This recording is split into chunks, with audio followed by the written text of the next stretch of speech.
Gimana ceritanya? Kalau misalkan ini aku juga buat sehari-hari ya, buat sehari-hari. Itu susah. Itu susah. Kalau nggak ada air banyak, beli aja air. Jadi harus sampai beli itu kan ya. Kalau misalkan nggak ada, sadar. Sekarang tuh kan masalahnya air tuh membutuhkan paling kalau untuk masalah ini saya akan beralih sama PDAM aja biar biar gak harus ngebersihin gitu, biar lancar terus airnya dan bersih paling gitu. Terima kasih ya Ibu ya, sudah meluangkan waktunya.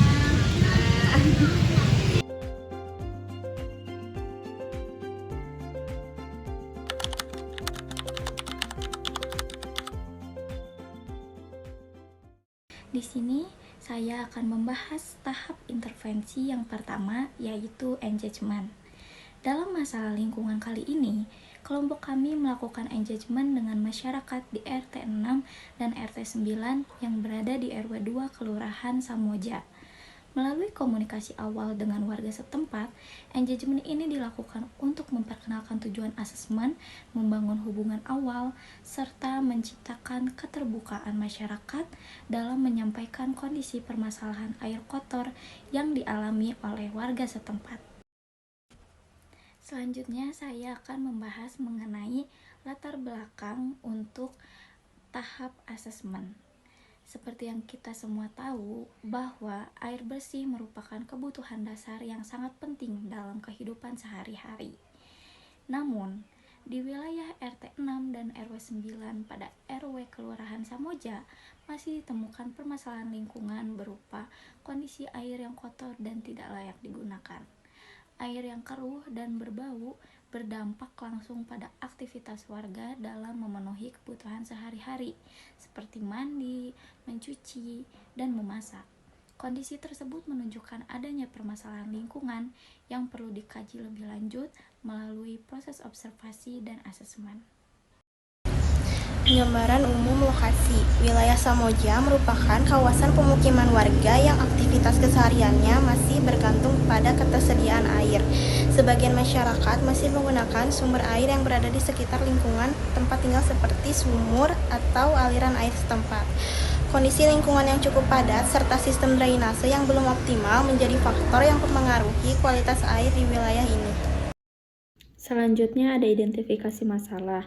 Berdasarkan hasil asesmen awal yang telah kelompok kami lakukan, air yang digunakan oleh masyarakat di Samoja terlihat keruh dan dalam beberapa kondisi mengeluarkan bau tidak sedap serta mengeluarkan cairan lain seperti lendir. Jelas air tersebut tidak memenuhi standar kebersihan dan berpotensi menimbulkan gangguan kesehatan. Permasalahan ini menunjukkan adanya kondisi air yang tidak bersih dan memerlukan perhatian lebih lanjut. Selanjutnya ada kebutuhan masyarakat. Masyarakat di Samoja jelas membutuhkan air bersih yang layak digunakan. Selain itu, diperlukan juga edukasi sanitasi lingkungan, pengelolaan limbah yang lebih baik, serta pemantauan kualitas air agar permasalahan air kotor tidak terus terulang dan membahayakan kesehatan masyarakat. Di sini saya akan membacakan potensi dan sumber daya. Di tengah permasalahan yang ada, masyarakat Samoja memiliki potensi dan sumber daya yang dapat dimanfaatkan seperti kepedulian warga terhadap kesehatan keluarga, partisipasi masyarakat dalam kegiatan lingkungan, peran RT atau RW serta dukungan dari puskesmas dan layanan terkait. Selanjutnya, di sini ada rencana intervensi menggunakan analisis SWOT.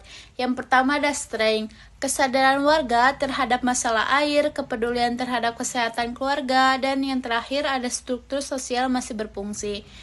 Yang kedua ada weakness, pengetahuan sanitasi terbatas, pengelolaan limbah belum memadai, dan yang terakhir ada sarana air bersih kurang terawat.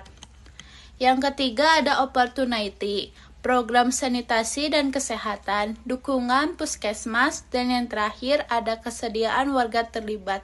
Dan yang terakhir yang keempat ada trade, Resiko penyakit berbasis air, beban ekonomi meningkat, dan pencemaran berulang.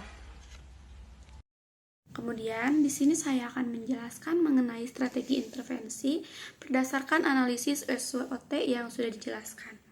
Pertama itu ada strategi SO, di mana kita bisa memanfaatkan kekuatan untuk meraih peluang. Di sini kita bisa memberi edukasi sanitasi kepada masyarakat dan bekerja sama dengan puskesmas setempat. Kemudian kita mengadakan kegiatan bersama untuk menjaga kualitas air. Kemudian yang ketiga itu melibatkan aktif warga setempat untuk program ramah lingkungan. Kemudian ada strategi WO, di mana kita harus mengatasi kelemahan dengan memanfaatkan peluang yang ada. Yang pertama itu dengan pendampingan warga tentang pengelolaan air, kemudian penyuluhan perilaku ramah lingkungan, dan yang terakhir itu perawatan sarana air bersih yang bisa digunakan untuk warga. Yang ketiga itu ada strategi ST, di mana kita harus menggunakan kekuatan untuk menghadapi ancaman yang akan datang atau ancaman yang ada. Yang pertama itu dengan pembentukan kelompok peduli lingkungan yang aktif antara warga sekitar. Kemudian adanya pemantauan rutin tentang kondisi air. Kemudian ada kesepakatan warga untuk menjaga lingkungan. Jadi di sini warga bersama-sama sepakat untuk bisa aktif menjaga lingkungan di lingkungan sekitarnya. Kemudian ada strategi WT, di mana kita harus meminimalkan kelemahan yang ada dan menghindari ancaman. Yang pertama itu ada aturan lingkungan di tingkat warga. Jadi warga setempat harus mematuhi adanya aturan-aturan di sekitar.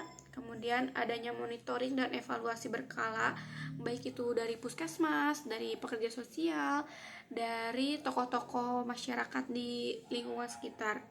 Kemudian yang terakhir ada pendampingan berkelanjutan oleh pekerja sosial. Nah, di sini pekerja sosial ikut dalam mendampingi bagaimana program yang akan dijalankan.